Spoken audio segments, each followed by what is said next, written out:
Amis internautes, n'oubliez pas de liker, de vous abonner et de cliquer sur la note de notification pour ne rien rater. Désignation du candidat LD. Un autre gros souci pour Yahi.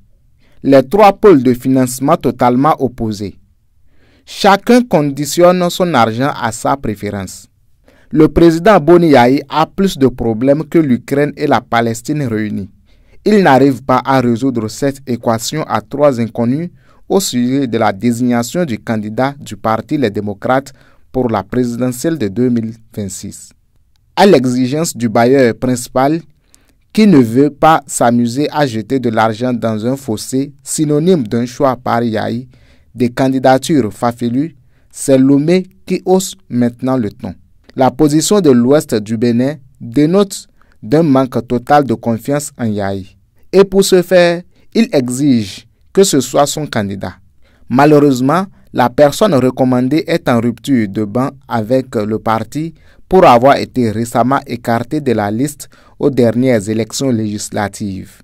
Mieux, en dehors de la fine bouche, le militant rebelle n'a ni maison, ni voiture, donc aucune expérience en gestion puisqu'il est lui-même au chômage. Pour le parti, le choix de Lomé est très risqué et farfelu. Mais le pan le plus curieux de cette guerre de tranchées est la position de l'AES. Fanatisé par cette soif de déraciner le président Patrice Talon, l'annonce du choix de Romuald Wadani, infidèle des fidèles, fait ressentir aux militaires de l'AES une continuité pur sang. Et connaissant les capacités du président Talon à se battre pour la victoire, il mise sur la tension.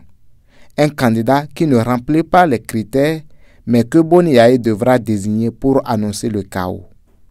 Du coup, la présidence du parti LD est troublée et tourmentée par cette équation qui peut faire fondre toute l'armée de neurones en sentinelle dans la tête de Boni Yahi.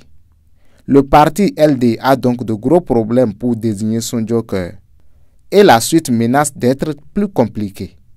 Car en dehors du choix du bailleur principal, les deux autres options sur la table ne feront que convoyer la moitié du bétail électoral dans le pâturage du président Talon.